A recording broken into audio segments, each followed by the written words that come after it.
just a bloke in a bar. What is up, ladies and gentlemen? Welcome to another Packer Up, boys. It's time for the ritual, baby. Oh, yeah. Oh, that tastes so good. It tastes so good. It tastes good every time, honestly. Each time I taste it, I'm like, it's the first time. It's like a first love, honestly. It tastes good every time, but it tastes better on a Friday. It really does taste better on a Friday. Like, honestly, I reckon you could do a study.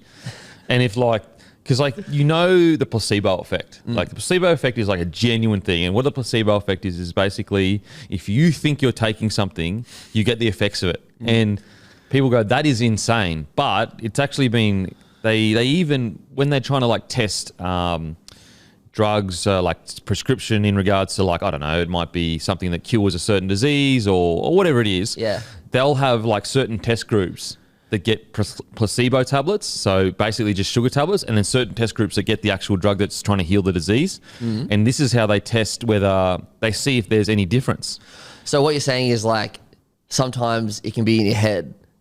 Yeah, a lot can be in your head. Yeah. Like there's great, like for example, I mean, I'll give you an example that we had where we were on an army camp. I've told this story before, and we were like 4 days in, and Scott Minto was wigging out, like I can't sleep, this is too hectic, like not too hectic, but I can't sleep, just wigging out.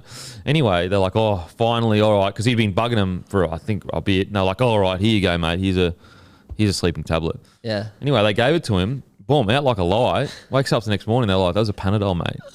Oh my God. So the placebo effect is a genuine thing, So I reckon if you did a study and you studied when people drink beer, Friday or the most common time of like knock off from work, yeah, I reckon people would say that it tastes the best. I agree. I reckon Friday either after work or like a hot Sunday afternoon.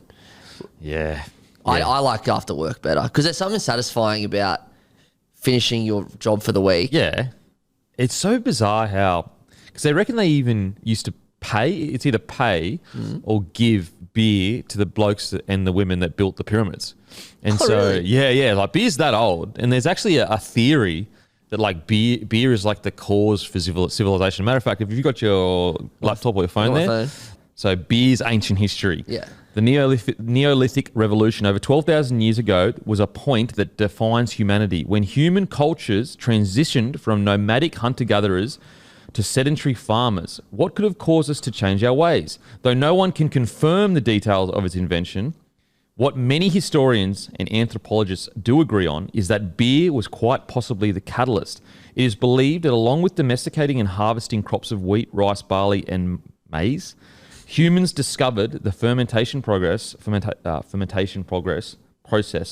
and began to brew beer before they were making bread. Others argue that it was in fact bread making that led to brewing, but their timelines remain relatively close. The earliest evidence of beer dates back to 3,500 BC or 3,100 BC and 3,100 BC to Sumerians of Mesopotamia, now modern-day Iran. It is believed, however, that the Sumerians had been brewing beer for thousands of years before that.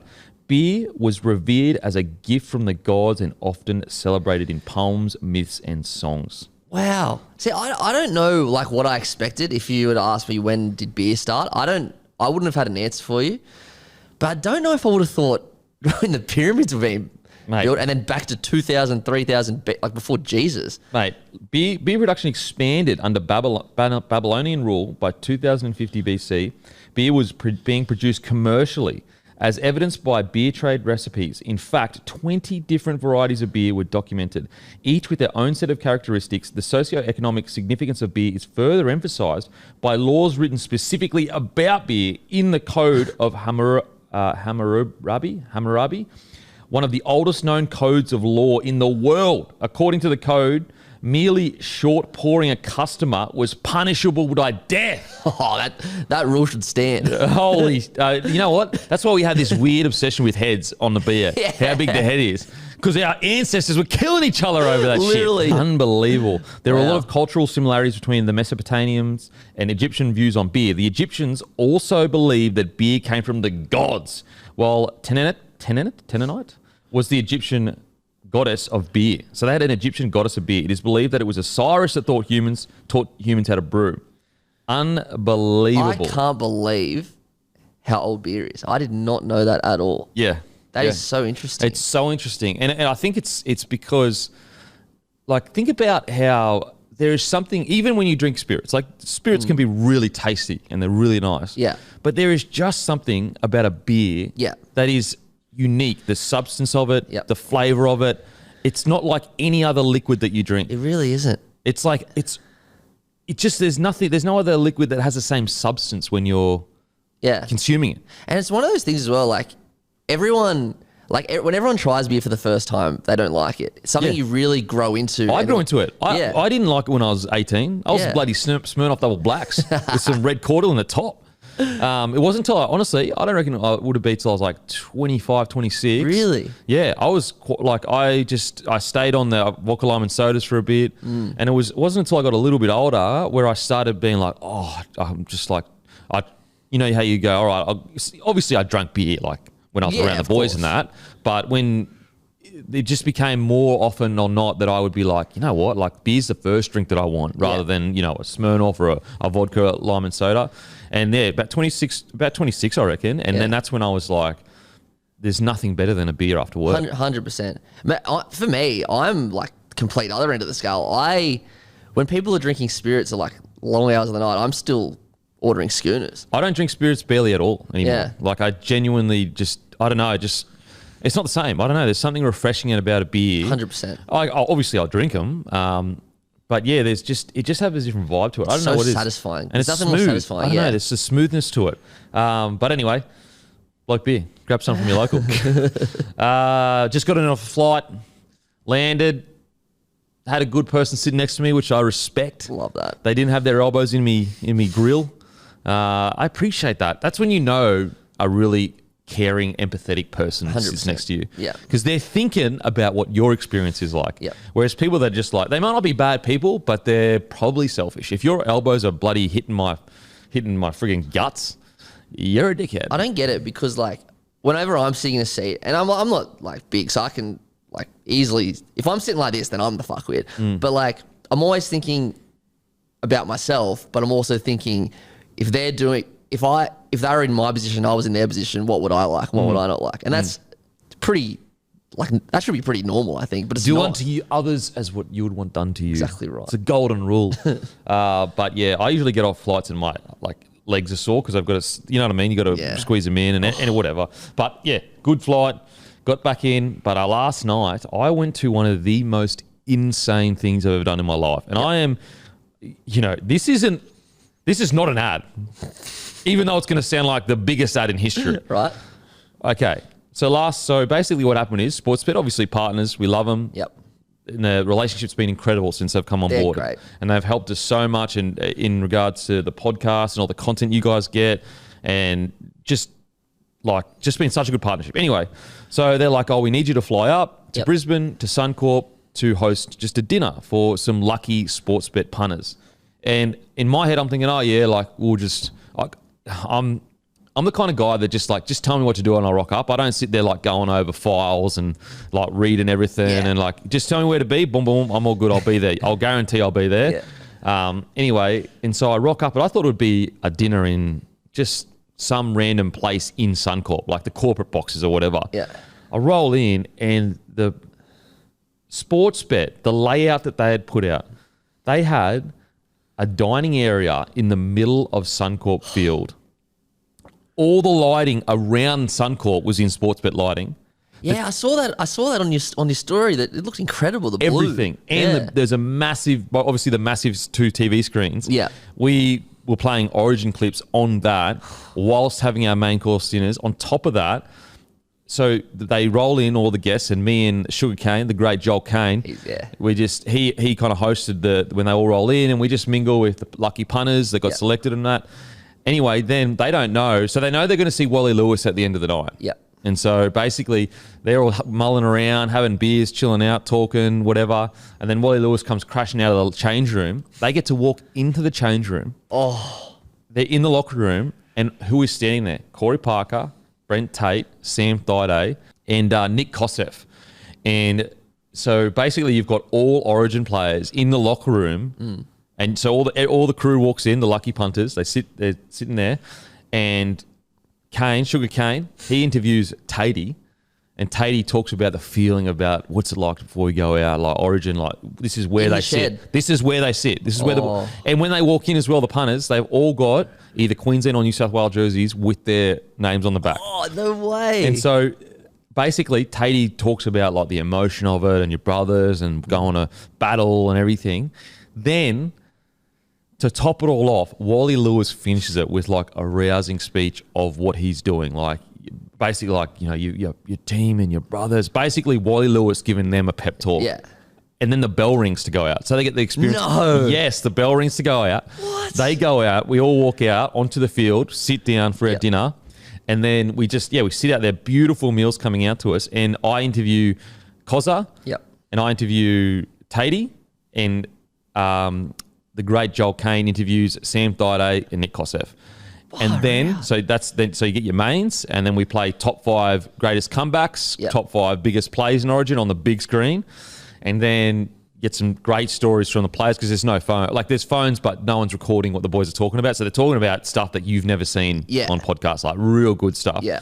And there would have been only about 40, 50 people there, so it wasn't big, maybe even less. Yeah, it's tiny.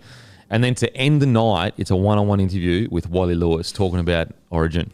What a like a once in a lifetime, intimate, amazing experience that is. It was work for me, but I was stoked to be there. Bloody oath. So like that's what's insane. And I know it's like people are like, oh come on, can be like you're with Sportsbet. I'm like, I don't think you understand. I'm a bloke just like you. Yeah. Getting to sit in Suncorp, even though I got to play there, it's still a cool vibe to sit there having dinner less than a week from a decider. 100%. Isn't it crazy? And I remember working for the Blues, going to all the captains' runs. So we'd always go to Suncorp and ANZ, Accor, but like there's nothing better than Suncorp. And there's just something. Obviously, there's nothing better than it's full, but there's just something cool about when it's completely empty. Well, you feel special because you're like, I shouldn't be here. I shouldn't be here, but I'm here. And there's this hectic, like, I couldn't believe it, man. And if you check my Instagram, videos might be gone by the time you get there. But, mate, it was one of the craziest experiences I've ever had in my life. And I cannot believe that we were sitting in the middle of Suncorp Field. Amazing. Less than a week before Origin, and they've got the big screens, we're getting dinner, and Wally Lewis is revving the boys up. Because they're normally like so particular about who can walk onto that field. Like it was all plastic, so we couldn't touch the grass. So it was all like plasticed out. So we weren't sitting on the grass. Yeah. It was all plasticed out, so that we were sitting on top of this plastic, and we weren't allowed onto the grass. That almost makes it better because it's like the untouchable. Yeah, it was unbelievable. Like I felt so lucky to be there. And as I said, it was work for me technically because I'm there to host the night and you know, mingle with people, but it wasn't work. I was like, I'm so lucky. So lucky. I couldn't believe it. I seriously couldn't believe it. So funny story.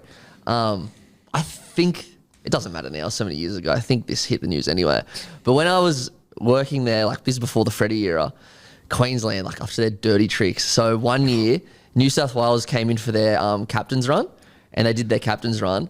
And then while they were doing their captain's run, on the big screen was just playing 8 in a row highlights on the loop. No way! And over and over and over again. Yes! Fuck you guys. Like Suncorp, there's nothing like it. And just so lucky to be there, man. It was such a sick night. It really was a sick night. Legend crew there, and it all went smoothly. There was no hiccups, and everyone loved it. But let's talk about the biggest news.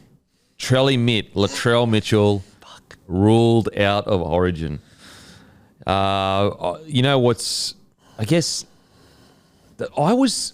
when he didn't come back and play that week, I was like, something's not right here. Remember we spoke about it? We were like, this is weird. Like, because that would be a 3 to 4 week injury. Surely, like something's not right here. Yeah, especially like when you hear calf. Even though, like, Jake Trbojevic is out for a while, but he's, like, a little bit older. Yeah. When you hear calf, you don't think of a really long injury. But also, when it happened, they were like, it's just a strain. It's just a tiny, you know, whatever. Well, they said if it was they said if the South Dragons game was a grand final, he would have played. He would have played. And so it's like, far out, okay. But it must have been way worse than they thought. Because I don't know why. They wouldn't say that unless they thought that. It just must have been worse than they thought. Yeah. Like, it must have gotten worse. I do think it is interesting that this early he's been ruled out. That's what I was talking to Tommy Tobler about this. Like, there's Yesterday was Thursday. There's still 6 days till the game. It's Yeah. a long time to... But like Latrell Mitchell, like, could possibly and probably could be the difference. I mean, literally, we know he could be the difference. Yeah. Like he's him and Tommy, they're so good that they would find their way into that 8 in a row side for Queensland. Oh, for sure. You know, that's the level that those two are at when they play in Origin. Yeah. So I'm surprised at the timing of it. Like why, maybe he didn't want to disrupt the camp by pulling him out late if he didn't make it. Yeah. But like Critter has been there and trained all last before the first game. He's going to be there all week this week. Yeah. And Critter did a good job in game 1. Yeah. So, but the timing of it is very surprising to me because also, didn't they publicly say that they're going to be given till Sunday? Till Sunday, yeah. Very strange. Very, very strange. I wonder if the Rabbitohs physio, because that was the whole thing. The Rabbitohs physio came in to monitor Trell and Cam, and then New South Wales CEO Dave Totten came out and said, "Nah, all sweet," and everyone was like, "Oh." I wonder if he was like, "Nah, he's not going to be ready." Just maybe. pull him. But it is. But again, wouldn't you give him? Honestly, I'll give him an hour before kickoff. Literally, like honestly, I would be seriously giving Latrell Mitchell for a decider at Suncorp until the last second, pretty much. Yeah. Fuck, it was tough to hear that news yesterday. Oh, man. It sucks. Well, the positive is, though, he's being replaced by one of your better players. I know Timmy didn't think he played well. I thought he played well in game 1. Yeah. I was surprised when Timmy's a good eye, so it's not a bad opinion. He's a good eye. He's usually really spot on. But I was surprised. I thought he was good in game 1. I really did. Yeah. Some of his errors were like pretty 50-50 anyway. So the first error, if you wanted to be super harsh, you could go, okay, like maybe he should just try to grab that ball, but it was a shit pass to him. Yeah. And you could, okay, so let's just give him one error for that. The only other error that I know of is that flick pass at the end of the game. Yeah. And I know it says 5, but I'm like, what? That must have been like tap backs or something. Well, Fox Sports said 2. So there was discrepancy there somewhere. So really, one 50-50 error. Because the flick pass was when you were trying to get back into the game and the game was over. And like, are you really going to, the tap on, right? Like, okay, maybe you should have in hindsight. But like you got to back your players at some point. Yeah, you're gonna make errors. You'd rather make an error going in to try and score a try than coming off your own end. 100%. And so, like for example, like the pass that Reece Walsh threw, that was risky. 100%. Like super risky. And also like because Queensland won, no one talks about all of the errors they made. I know. Like in crucial moments, like the amount of times they were coming out of their own end and they made errors was like a lot. Oh, like that. I honestly think. Game 1, if they completed a high percentage, they win 13 plus. Yeah, probably. They scored 10 points they scored 2 tries in 10 minutes. Yeah, and Blues had like, what was it, 39-18 or something tackles in opposition 20. Yeah, it was crazy. Blues had all the ball, just couldn't execute. Yeah, like Queensland were making error after error. So it's amazing how the result just glosses over everything. Result changes everything. Yeah. Look, like if Freddie goes on to win this series, then he goes from, what would he be, 4 from 6. Yeah. Which is crazy. You know what I mean? Like, and I think that's what I was like trying to say to the Tom and Eddie. And as I said on the podcast, their criticisms are fair. Like they're good, fair criticisms. Yeah. But we've been so warped as to how hard Origin is. Yeah. Having currently a record of 50%, it's not that bad in Origin. Like it really isn't. And I know some people will make the argument that, the roster that they've had, but I think that people's minds are warped because they're trying to compare it to Queensland's roster. But the Queensland roster was unique. Thurston, Smithy, Slater, Cronk, these guys have played like 1,000 games together. Yeah. Like these guys had so much footy together. I think as well, like, because we finally have a roster from, say, 2018, 2019, 2020, 2021. Let's say it evened up last year, which it did. Blues roster was probably better for those 4 years. So, like, finally we were just like, all right, this is our time. And then we lost a couple. So I see where the frustration comes from. I get that. But you've had good rosters before in the past. And before the 2008, it was essentially even for Series 1. Yeah, I know. It's and crazy. you've always had, like, the better roster. So it's nothing new. Like, it's nothing unique to Freddie. Yeah. Like, you... Oh, absolutely. You've always used... Like, not always, but in most cases... New South Wales have come in as favourites and have a better team on paper. Yeah. And so this is not to excuse the tactical errors and selection errors that Freddie has made. But again, I just like it's to say that he's like just can't coach, and it's ridiculous. He's the coach of the record-winning Origin side. Yeah. Like he did that. And also, he won back-to-back series in his first 2 years. He brought in 11 debutants in his first game. Like he in 2019, everyone thought he was mad for making 7 changes, and they won in Perth. Like he's done a lot of good things. I know. And so, as I said, the criticism is absolutely fair. Absolutely fair. Yep. I've been one to myself, but even before the game kicked off in game 1, going, I'm a bit unsure about this and a bit unsure of that. But I just think we're so extreme. It's either he's the GOAT or he's shit. So true. There's no like in between of like make some errors, but also done some good things. So I'd consider him a good Origin coach. Not a great one, a good solid Origin coach. And then you got to look at like who replaces Freddie? Like who do you bring in? Because Ricky Stewart was thrown up, but like he's coached the Origin team twice already. Plus he's Raiders coach. Like they're not gonna. And then you got I'd give him one more year. Honestly, Freddie? yeah, I thought about Absolutely. this. I thought about this today. I'd give him, even if they lose this series, I'd give him one more year. Only because it's like, okay, so they lose this series, that means he's what? 3 from 6. 3 from 6, so he's a 50% series win rate, which isn't terrible. No. I'd also say that heading into this series, on paper, you weren't that much better than us, in my opinion. I actually thought in game 1, it should have been 50-50 odds because of your forward pack. 100%. I thought it was 50-50 heading in. Like on paper, I thought both squads were just as good as each other. Yeah. It's really evened up the last couple of years. Like the difference between 2021 and now is crazy. Or 2020. No. I mean how like poor, or not poor, like how the roster of Queen. Well, I mean, 2020 because you won. But even 2021 when Blues won by a lot, like the difference has really come in. Oh, I think it's because those young guys like Tino, Reese, and all those Cotter, sorry. Yeah. These guys are coming through and just going so well. Like they've developed into really good first graders. Yeah.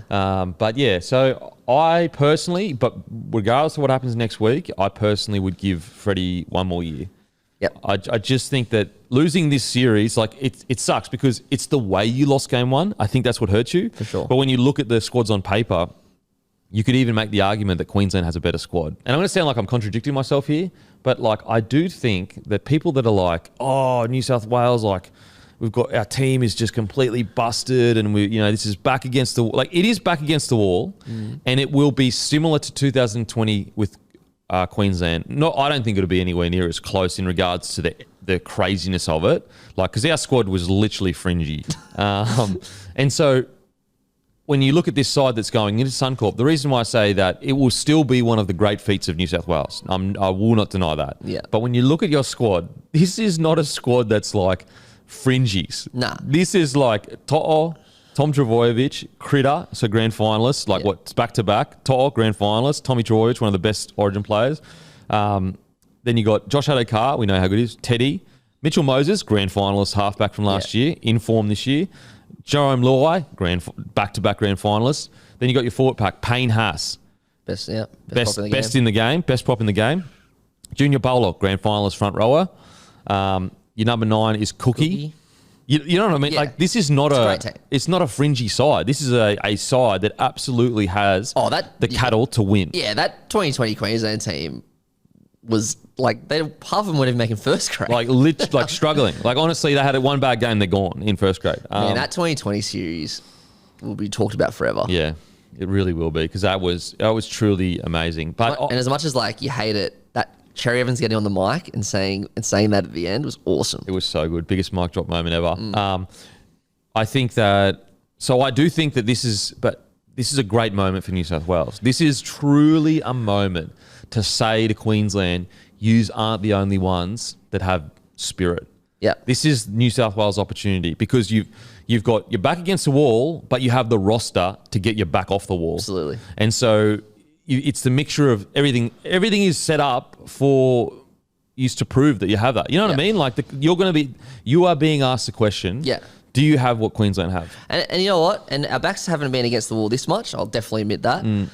But in Freddie's reign, we've lost 5 game 1s. 3 out of 5 game 1s, not including this year. and all the game twos he's won. Yeah. So like, And he smashes us most of the game too. yeah, so backs against the wall, 1-0 down. He's proven that he's Yep. actually quite good. Yep. And the difference is with the Suncorp though. That's I'm not saying this isn't the hardest, but definitely the hardest. But yeah, you're right. So, mate, I don't think that it's as crazy as an idea as some people are saying for New South Wales to win. Now, am I picking Queensland? Yeah, for sure. If Queensland rock up and they're not complacent, I think Queensland win. But if they rock up even for a second and think that this New South Wales side isn't red hot, they're kidding themselves. Absolutely. So, Yep. Trell out is a huge out. But It's a big one. It really is. Massive. Trell, Cleary, Trbojevic. I think we spoke last week on one of the many podcasts. Like, he's the kind of guy, Trell. The fact that it's Suncorp doesn't matter to him. No, matter of fact, it makes it better for him. Makes it better, yeah. Like, again, I've spoken about this so many times, but like, it's almost like he's bored of rugby league to a degree. Yeah. Because he's so good. And so this is one of the things where he's like, oh, finally I get to test my potential. Yeah. Whereas like in Clubland, he's like almost just turns it on when he wants to. Yeah. And I know people go, oh, well, he should do it every week. But not everyone's the same. Not everyone can have the work ethic of Jonathan Thurston or Cam Smith, you know? And in a perfect world, they would. But, you know, Trelly Mitt is a different beast. He's a different beast. It's funny how, and as time goes on, you kind of like forget about certain things. Greg Inglis used to be criticised for the exact same thing. Everyone totally forgets about that now. Exactly. And he's one of the greatest of all time, potentially like Hall of Famer, maybe immortal, who knows? Yeah, like he is so good. And so yeah, Trelly Mitt is a different breed. And also I think that his last year and a half he's been pretty consistent. Mate. He's been pretty consistent. He's been awesome. You know, like yeah, okay, there might be some halves of footy that he's been a bit quiet, but he hasn't been poor for quite a while. But and we say it every week, it's not his game to rack up 200 metres. He'll show up when he needs to show up. Yeah, absolutely. Now let's get into crazy that a centre has drifted New South Wales out to $3. I find that crazy. I'd love to know if that's the widest odds you've been. Yeah, I'd love to find out. Yeah. Anyway, games this weekend. North Queensland paying $2.15. If you're going to gamble, guys, gamble responsibly. You win some, but you lose more. Obviously brought to you by Sportsbet. Cowboys $2.15. Panthers $1.71. Man, the more I see the Panthers, the more I'm just like, seriously, like I'm confident that they'll get the job done. Now, I'll probably just put the mocker on them and they get beaten by the Cowboys, but they just seem like anyone that steps in is going to do the job. Yeah, the old next man up mentality that Melbourne used to love. Penrith are just they're an awesome team. I did some maths the other day. I didn't get a chance to say it on the podcast, but so I think in the last 4 years, this is off my head. I think in 2020 they conceded 11.9 points a game. 2021 was like 13 point something, and last year was 11.9 again, and they're currently at 11.4 points per game. Out. That's so insane, like bro. They are deservedly favourites to win this comp. Absolutely. I'm tipping them this week. Knights versus Roosters. Knights $1.54 versus Roosters $2.50. Who would have thought? That is wild. Like at the start of the year, there is no way you'd look at those odds. Yeah, I really like Newcastle here. Yeah, they're pretty much full strength except for Tyson Frizzell. The Roosters have just been struggling so hard. I'm sure someday soon, they're just going to put it together and destroy a team. But Teddy's not playing, so. That's the thing with the Roosters is like because the comp is so tight, they could win 3 matches in a row and all of a sudden they're premiership contenders again. Yeah, and I know like Roosters fans hate hearing that, but it's just the reality. Like this roster now. Look, at the moment, if I'm being honest, I don't think that's going to happen. I think there's a lot going on. That's it just blows my mind that for example, their attack coach it's Cooper Cronk, isn't it? Yeah, well, he's at least the halves coach. Halves coach, like. Under Cooper Cronk, and they're struggling for points. Like what? Like that? And with the roster they have, like everything is set up for them to be. So there must be. They're obviously missing Craig Fitzgibbon, missing Riles as well, who's left now. So I wonder if Robbo regrets dropping Sam Walker because I know that you can be a hindsight hero, but their attack's gotten even worse since he's left. No. And also like your attack is essentially the worst in the comp, and you've got one of the most attacking flair sevens we've seen like since when was the last time we saw a flary seven like this? Yes. Usually they're of the like Cleary mold now where it's like very structured, where it's so I remember when Chrissy Sando used to run around for South.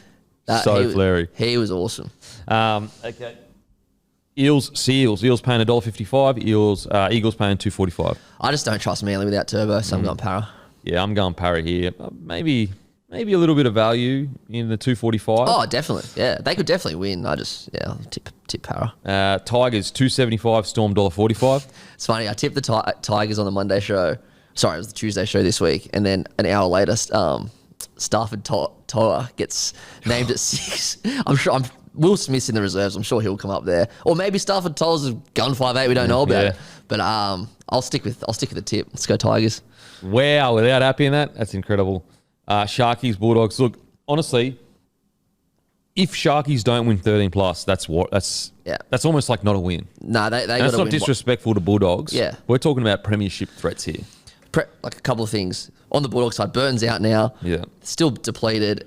The Sharks, they got to get it together. Hines is going to be like, yeah, you're right. They got to win 13 plus. Like Hines will be filthy. He'll be looking for a massive game. The boys will be wanting to have his back as his teammate. I'll be shocked if they don't win 13 plus. But the thing they should be really focused on is defense. I was just about to say that. Yeah, don't worry about the points. They'll come. Just don't let any in. If they win 12-0, then how good? Also, don't forget, you stream Origin exclusively, live and free on 9 now. And you can watch some of the biggest clashes, the biggest clashes each week on 9 now, guys. It's you can download the app, really easy, simple to use. Seriously, it's so easy to use. You go to the App Store, you download it, or in the web browser, you type in www.9now.com.au. And honestly, the amount of content that you tips at 9 now is incredible. And the games with the commentary team, it is second to none, guys. And also, the more people from the bloke community that watch it on 9 now. So let's say you've got both, and you've got a choice between watching on 9 now and KO.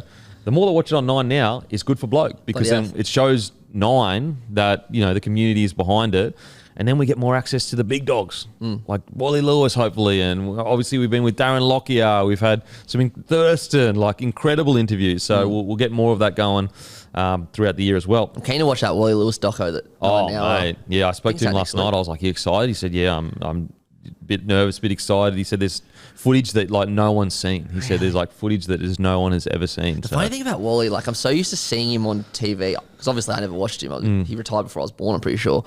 And he's so like, I don't know what the word is, but he's not like aggressive or anything. He's pretty soft-natured. But then you watch footage of him, and he was apparently a maniac, and just arrogant, and just I talked to my dad and my pop and my grandpa, and they hated him. Yeah.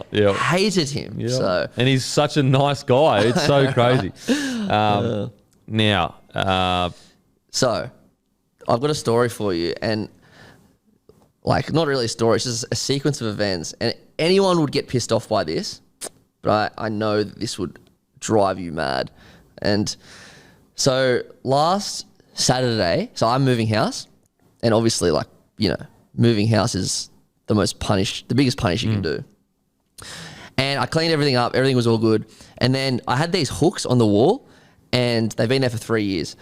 And I pulled 2 of them off, and it ripped a bit of the paint off. So I had to like go online. It's kind of like a website like Airtasker, and get a painter to fix it. Now, in the end, my mate did it, so it's fine. But I put a job on, and this guy called. Okay, so I put the job on at like 8 o'clock in the morning on Saturday. I had a missed call from him at 8:16, 9:21, 11:08. Then I sent him a text saying, hang on one sec. I got the text right here. It's on Tuesday.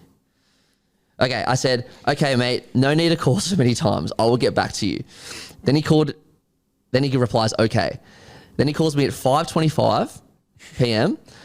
Then the next day, he calls me at 10:30 a.m. while we were working.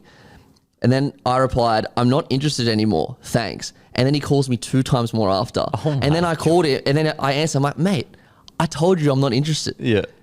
Oh my God. Talk about keen to work. Oh my God. He must need the cash. He needs a bit of quiche. Wow. I'd assume maybe he's not from here, maybe, and he just needs cash, and he's maybe but a backpacker or something.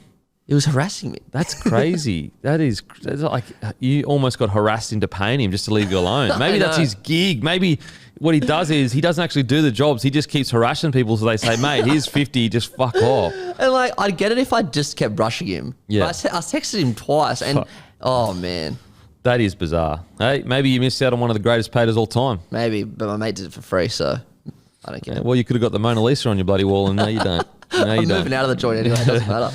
Now, a Belgian TikToker has faked his own death to find out who cared and then turned up to his own funeral.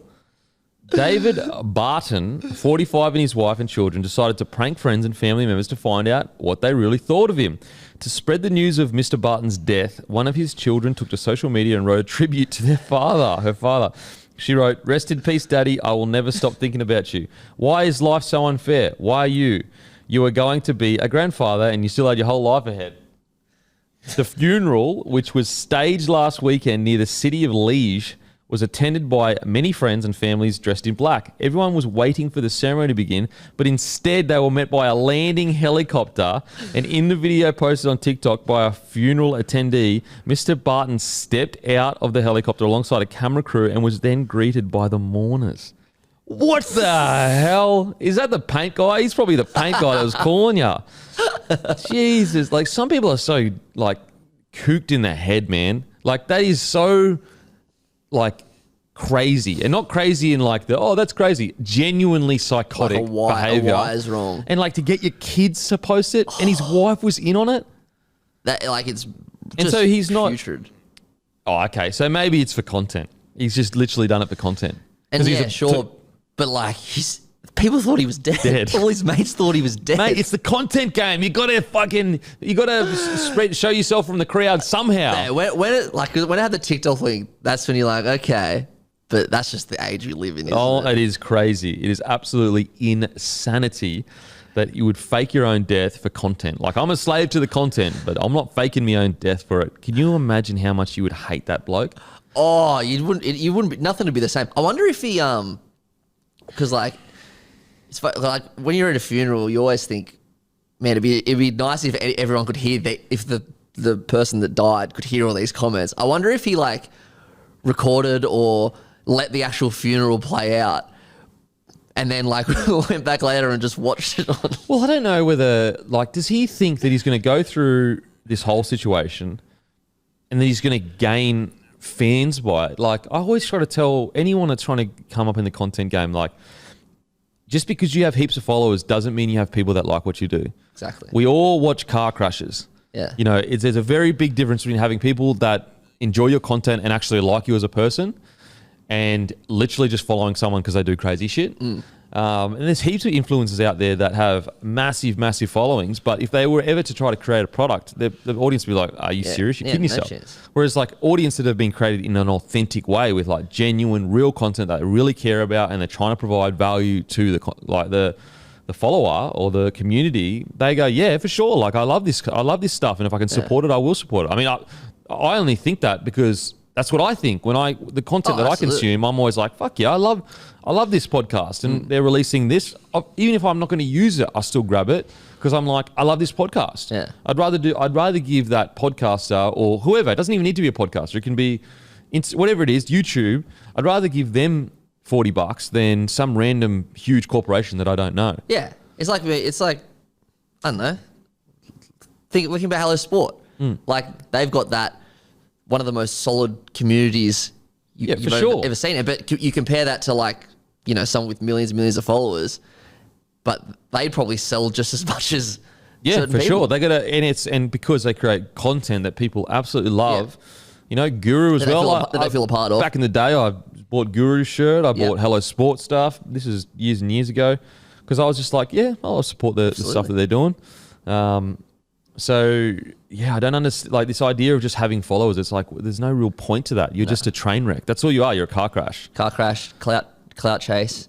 And now this is like made global news. I'm sure he's stoked. Yeah, so he thinks he's killing it, but it's like, okay, well then what, bro? Then what? You're just going to keep doing dumb shit until like... Yeah, no one's going to... Like, you're not authentic when you... Well, you're not authentic when you fake your own death. That's literally the worst thing you can do. Right. Like, imagine if he actually dies in the next couple of weeks and like It's like the boy who cried wolf. Yeah, no one's rocking up then. No one's rocking up to the funeral then. That is us done and doosted for Packer Up Boys this week. Make sure to grab a case of Bloke in a Bar beer if you're interested in beer, if you enjoy beer. We've got middies, we've got a lager. We're in every Liquor Legends in Queensland. We're in every celebrations in New South Wales, ACT, and also Queensland. Plus, we're in special on IGA Plus Liquor and Thirsty Camel in New South Wales right now. Also, brand new jumpers, Bloke jumpers, coming very soon. You're going to love these one, guys. They're a different design. I cannot wait for you to see them. Next couple of weeks, they'll arrive. Outside of that, I'll go and fuck myself. What are you really gambling with? For free and confidential support, visit gamblinghelponline.org.au.